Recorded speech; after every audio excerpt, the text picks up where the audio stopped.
Sophomore year, I'll never forget. I switched high schools. Okay. I didn't want to go to the all boys Catholic high school anymore. I was over it. They were terrible in sports, and I was an athlete. And my mom used to work there, and she used to say, Joseph, do you understand how much families pay for their kids to go to school here? And I'm like, yeah, Mom, I don't care. They pay thousands and you get to go for free. Yeah, Mom, I don't care. Why? I want to go be with my friends. I want to go to a public high school. I want to be with my friends, and I want to play baseball and basketball with them. Mm-hmm. That was my dream, Kris, because growing up as a kid in Little League, we all played together. Yeah. Then in basketball, you play NJB, which I'm sure you're aware of, and a lot of people out there, their sons or daughters play NJB. We all played NJB together. And we all said, when we get to high school, we're going to be like the dream team. Yeah. Like we're all going to be in high school. We're all going to play basketball, baseball together. Well, I was the only one missing. They were all at Pioneer High School in Whittier, California, and I was the only one missing. So I make the jump, and I'll never forget Kris sitting in that counselor's office. The counselor goes, well, Miss Mendoza, your son has enough credits that he could technically graduate from high school right now. So I'm not sure what kind of classes he's planning on taking, but I'm sure we can find some things to put him in. He obviously has to take the required classes, which you and I know are a handful. Yeah. So here I go to a public school. That's a big transition. Huge transition. Okay. And I'm TAing 2 periods. Wow. Which equates to really nothing. Yep. I get in ASB because I hear in ASB that you can be out of class all the time. Yeah. So I jump into ASB my junior and my senior year, and here I am. I'm the activities chairperson. I'm the one overseeing all the pep rallies, all the dances, planning all the stuff. So I'm like the man, right? Mm-hmm. So I'm the man in terms of being a jock, as you would call him in high school in sports. And then I'm the man with ASB. So I'm living this life, right? So I think, or so I call living this life. And, I get exposed to alcohol my junior year in high school. I get exposed to alcohol. And when I say exposed, you may say, well, you were already exposed, right? But I hadn't taken it, yeah. Exactly. So I was exposed, and I finally accepted, and I finally started consuming alcohol junior year in high school. By the time I was a senior in high school, we were partying nonstop. Mm-hmm. Every football game, every weekend, we were partying nonstop. At 17 years old, 17 years old, senior in high school. One night I'm wasted, have a one-night stand.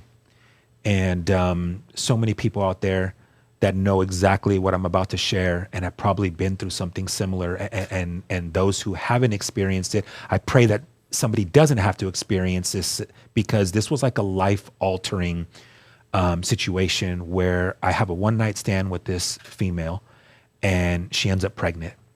Senior in high school. I'm 17 years old. Oof. And I'm faced with a decision.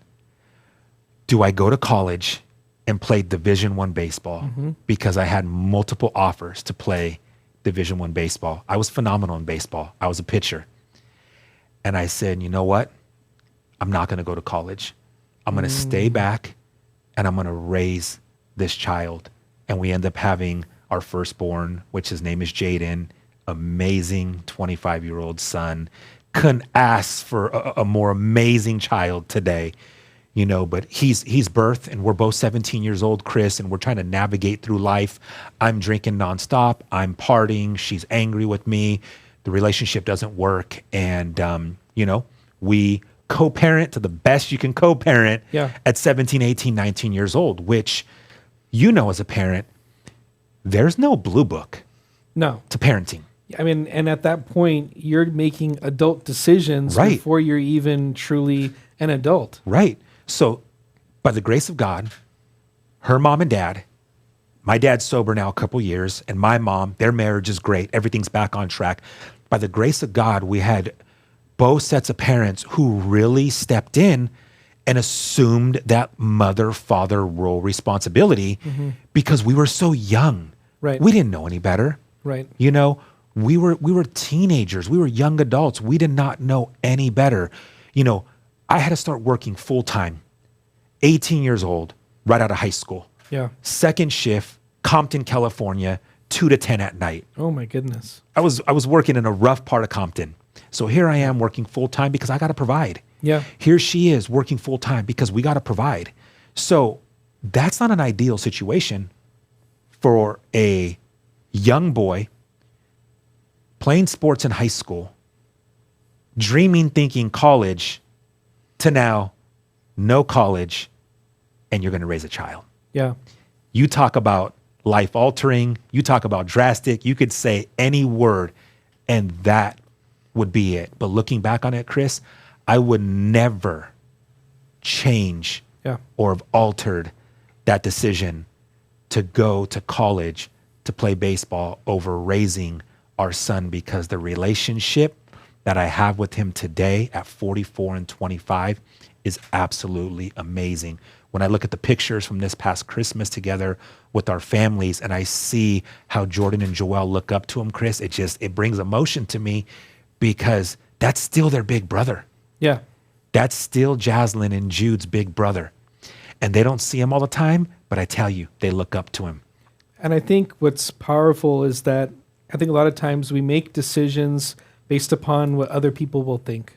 Right. And at that time, you really put your son at the center of that decision that you were making. Right. And this is before you had even given your life to Christ. Yeah. But you understood that you had a responsibility for this new life that you had created, regardless of how that new life came into the world. Right. And so you prioritizing your son showed that love that you had for him even before you understood all that it takes to be a good dad. Right. And I think that's something for people to know is you're a fantastic dad. Thank you. I see you with all of your kids. I don't see you treat any one of them differently.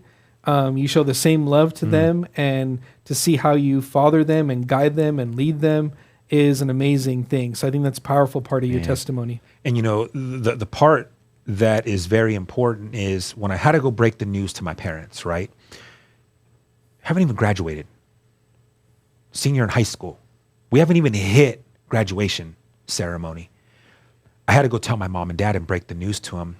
And I'll never forget, my dad didn't talk to me for almost 3 weeks, Kris. And the reason why he didn't talk to me, it wasn't because he was angry at the decision and the choice.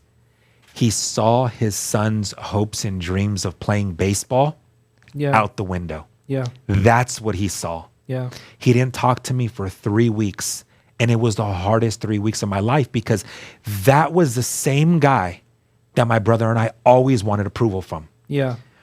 Most boys who transition to teenagers and to young men, they're always looking for their father's approval. 100%. And there's nothing like a father's approval. That's right. And for you women out there who, are daughter, you're always looking for mom's approval. And we always wanted his approval. And despite all the dysfunction that was in our family up until my dad getting sober, to not have his approval in that instance, when you're used to him always supporting you and backing you, was tough. Yeah. And he finally came to the terms and the realization that I was not going to go to college and that I was going to stay back. I was going to raise this child. We were going to be committed, even though her and I were not going to be in a relationship together, that we were going to be committed as a mom and a dad to doing our best to raise a child.